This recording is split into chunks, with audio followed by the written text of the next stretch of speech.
Sometimes when you make videos, third time's a charm, right? I'm hoping so. This is going to be a fun video. We're talking about the NEOHIPO ET30. This is a VU meter with the amp switcher, speaker switcher, all in one unit, sent to me for review by NEOHIPO. However, all opinions of my own. No one's reviewed this video prior to posting. Let's get into the ET30. That's what I'm just going to refer to it as that. They've been around. NEOHIPO has been around since 2019. Their whole thing is to create audio products that are affordable and a lot of fun and sound and work great. That's their thing. Now, this sells for $160 today, right now on Amazon. There is a e-coupon for 20% off as of the date of this recording. So if you're watching six months from now, let's say, the coupon may or may not be there. But $160, and I do have a link down in the description below. So what do I use this for? What would I use this for? Well, I'm probably a little bit different than most people because you're probably just going to use this for the VU meters. The fun factor, the cool factor of these big, pretty VU meters, you know? In the title, I said you were adding vintage charm because if you go back to the 70s, 60s, 70s, etc., a lot of hi-fi gear, your integrated amps, your receivers, power amplifiers came with VU meters, and that was cool and a lot of fun. Really, those meters aren't necessary. Now, if you had a tape recorder, right, a cassette deck or a reel-to-reel, something like that, then yeah, VU meters were important because that kept you from oversaturating and distorting the tape. But for amplification, no.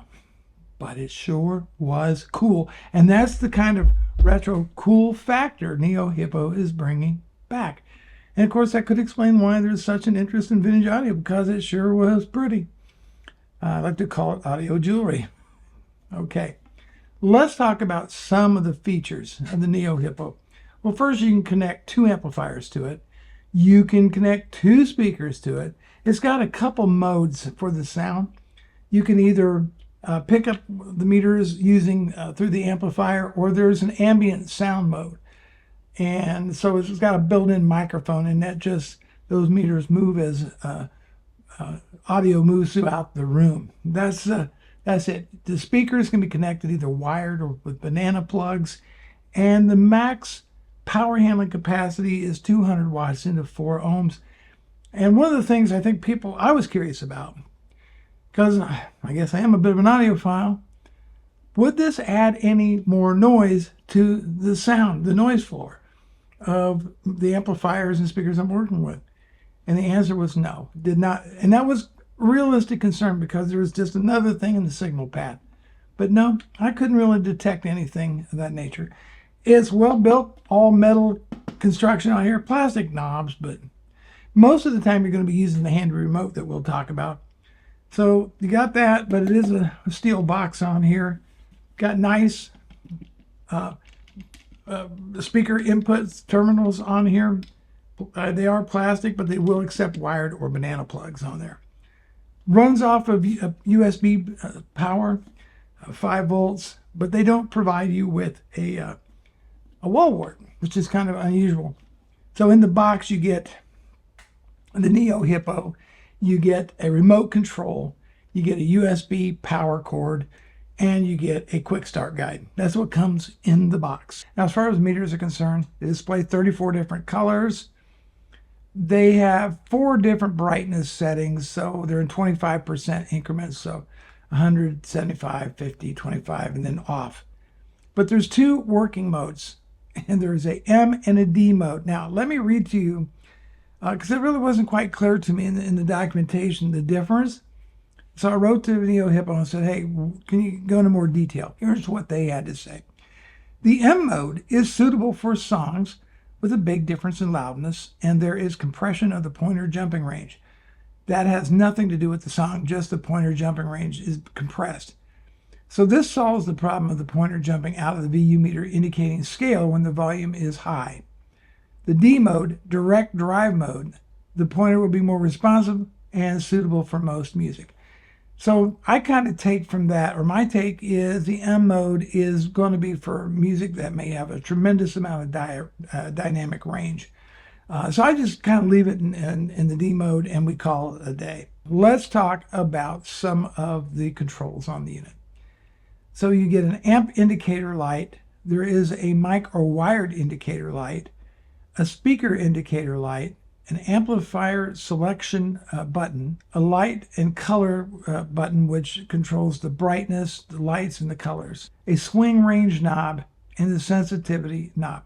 Let's talk about the swing range and the sensitivity knob. My advice, if you like this thing, you want to have some fun, connect it to your rig and then play it at about the loudest volume level you're going to listen to, and then adjust the meters to where they're just about at the 100% range at that loudest level, and just sit back and enjoy it at that point. Set your sensitivity to that. The swing range is how far that needle meter will move, but you just kind of have to play around with it. Remember, this is for fun. This is for looks. This is for a party. This is to impress people. It is not accurate. It's not meant to be accurate. On the rear, I mean, it's very, very basic. You have your speaker connections on here. You have your amplifier inputs on here. There's a small microphone built into the back. That's for the ambient noise. And then you have a USB connection for power. Let's talk about the remote. I forgot to talk about this when I recorded it before, but this is how I basically use this thing all day long. Power off and on.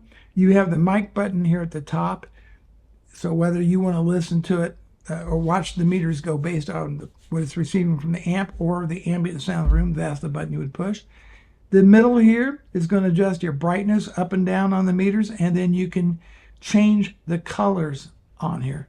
Very, very cool. Now on the front button, if you press and hold it, I think for like 2 seconds, it will go through a cycle of colors on there, all 34 of them, and you can just kind of adjust it that way. You have the A and B button to select your speakers, amps 1 and 2. M and D mode, we talked about that a little bit ago. And then whether if you want to start off with yellow or green as the colors, that's what's in the remote. My final thoughts.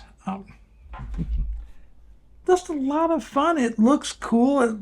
It's gorgeous. The meters are absolutely stunning on this thing to watch. And I think that is 90% of the use case for a lot of people on here. But if you do own 2 sets of speakers and you want to A/B them back and forth at the touch of a button, you can. Or if you have 2 different amplifiers and you want to kind of see which sounds better, you can do that. For us reviewers, something like this is it's a miracle. It really is. It's great. Plug them in and just hit buttons back and forth and listen to make your notes. That's it. The NEOHIPO ET30 is a fun device. It's all it is for most people. It's just going to be the fun meters. Set it up, forget it, and just use it and enjoy. Bruce Naylor, your Boomer Consumer. Thanks so much for watching. I'll see you in the next video.